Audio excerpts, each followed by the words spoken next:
the incentives provided by nature can enable people to have innovations in new technology, in building enterprise based on the reality of natural resources we have, and not only exploiting, cutting logs. When you say you are dealing with natural resources or you are into forestry, it should not mean that it's only when you are a logger or when you just destroy the forest. You can still use the same set of trees, you collect fruits from them, you package them into use and you sell them into the city. You can live on that. I did some interviews, some studies with some communities in Cross River State when I was working there. And I asked him what is the value. I asked some people in the community, what is the value of forest to them? They say forest is valuable to them because they depend on it for their local environment in the village.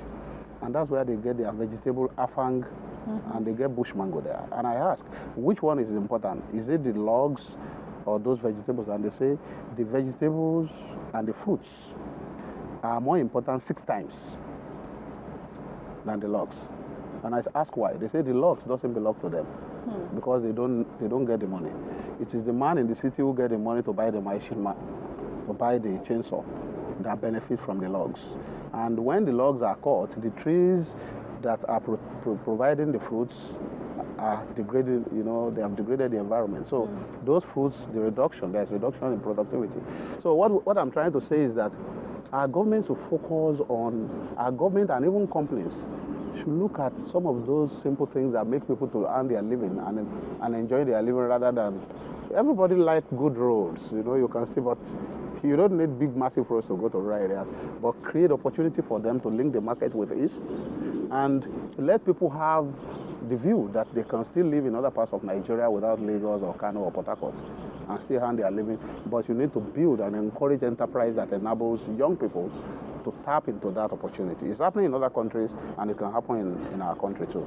So that's part of environmental management, because when more people are involved in wise use of the environment management action will be in place. To overcome this challenge, a measure was introduced, the forest carbon credits, a new kind of green commodity that can be traded on an international carbon market. The credits are generated by successfully halting deforestation and land degradation at targeted sites, thereby reducing carbon dioxide emissions. We need a breakthrough. We're living in a situation where we absolutely have to aim as a species to stay within this 2-degree increase limit. The cause is urgent. The reasons why the forest sector is a very important early approach to climate change mitigation, it's rather obvious. And yet we are not moving forward in the way that we should be. So what do we need? It would help tremendously if we were to have a binding international climate change agreement in Paris in 2015. Why? Because it would be a dramatic statement, policy statement, invigorating efforts to move ahead on finances, on tenure, on scale, on MRV, on safeguards, and on every other challenge that MRV faces. So there needs to be a policy tipping point that matches the biological tipping point that we're experiencing right now. In order for that to happen, we need to have people, civil society, voice their concerns about climate change, inform themselves, and understand that forest-based climate change mitigation is an option, but it's only a realistic option if there is a groundswell of civic concern that puts pressure on politicians, on governments, and exerts from the ground up the political will that's necessary for REDD to become what it was meant to be. Carbon offsetting delivers finance to essential renewable energy, forestry, and resource conservation projects, which generate reductions in greenhouse gas emissions. By purchasing credits from projects that prevent forest destruction, individuals, companies, and governments can offset their emissions and help reduce the global concentration of greenhouse gases. The basic goal is to preserve trees that would otherwise be cut down and thus release carbon dioxide, the most commonly emitted greenhouse gas, into the atmosphere. And the way to ensure that they are not cut down is to make them more valuable standing. The essential obstacle that REDD is facing right now is that we continue to live in a world where those who have interest in converting forest to non-forest uses have the upper hand in land use decisions. This goes back centuries. In a way, it makes sense. But what it is that we're living through a continuation of a situation where forests have been a sacrificial biome. They make room for population growth, for agricultural development, extension of livestock, infrastructure, etc., which all makes sense. But in the age of dangerous climate change, we can no longer afford this. In an effort to preserve trees, the United Nations Initiative on Reducing Emissions from Deforestation and Forest Degradation, commonly known as REDD in developing countries, enables companies, conservation groups, and countries to invest in forests as offsets for carbon emissions. The world must think of alternative living. It's no more feasible if you just think that well, you can't kill your industry, and your industry is not doing the same. It's not doing what will reduce carbon emissions.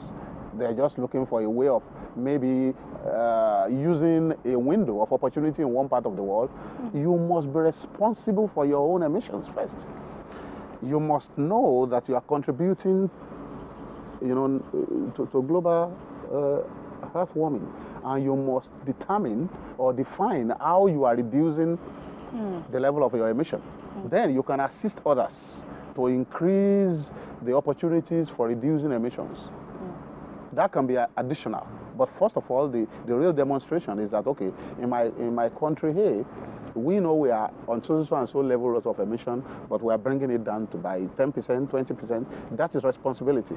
I'm not saying that giving money to poor countries to reduce deforestation is not good, but at the same time, those countries who are giving them money must have their own responsibility of carbon emission reduction in their countries as well.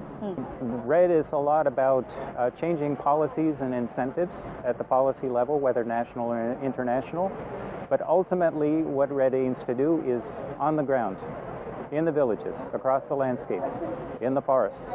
And that's why subnational initiatives are so important. They are essentially the laboratory where the REDD experiment is being carried out. And this is where we're going to learn what's going right, what's going wrong, and what needs to be corrected. Nigeria's forests, which currently extend over 9.6 million hectares, have been dwindling rapidly over the past decades. The current deforestation rate is estimated at 3.7%, which is one of the highest in the world.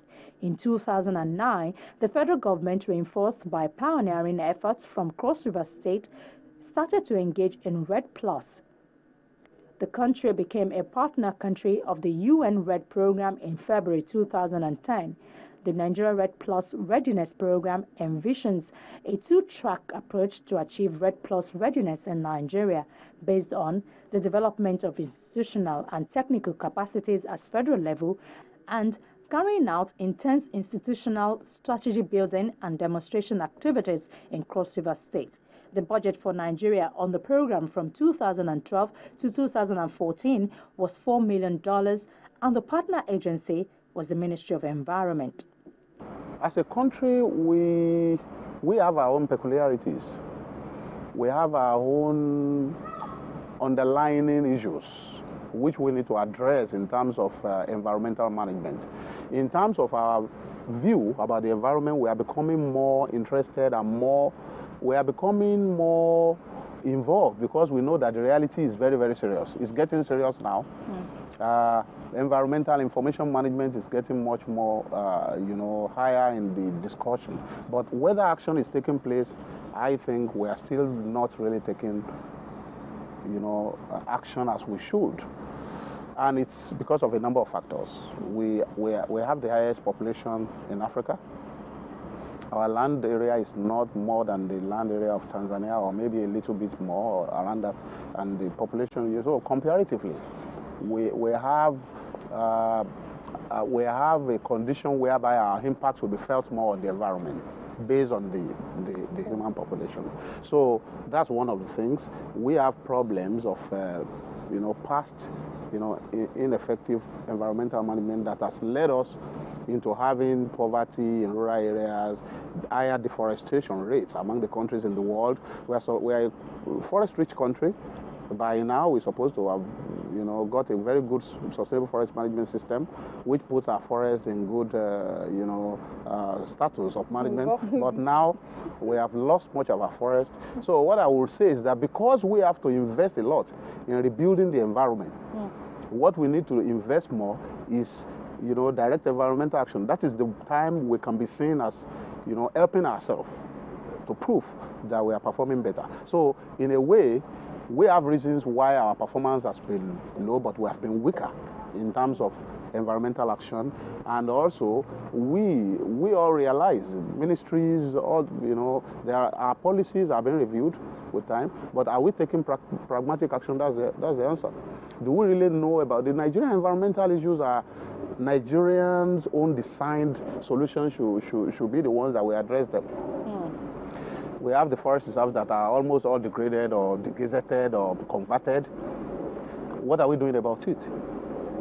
We cannot bring somebody's solution and say, put it on the Nigerian situation. We have one or two cases of examples of what we have done right. Currently, our government approved the 10 billion support for the Great Green Wall, which that's a positive reaction in terms of desertification control, self-bed management, and resource, but we have to do it right. Conservationists work with community leaders and members to develop ways people can use their land and water to generate income while promoting natural resource conservation. They help local people create new agricultural products and practices, modify fishing techniques, generate ecotourism revenue, and provide recovery aid to areas devastated by violence and natural disasters. Investing in the current and future quality of life is the key to sound conservation practice. Still need to go back to our policy.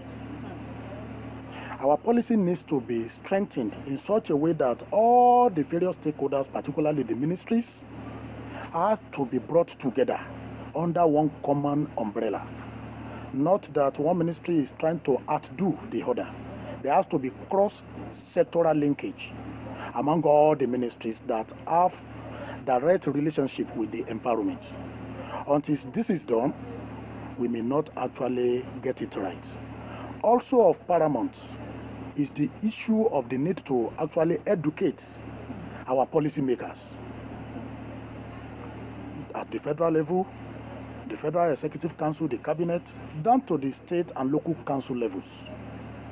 People making our laws, the policy shapers, opinion leaders, are to be properly educated, and that is why we still need to take the issue of environmental education to the next level by going from bottom to the top and from top to the bottom as well, getting people as much as possible, increase our public outreach program, increase the awareness drive campaign and the sensitization program to actually let people see, appreciate what we stand to gain if we take proper care of the environment and what we stand to lose if we choose to neglect as we've been doing. And that is why we've not been really at it where we should be.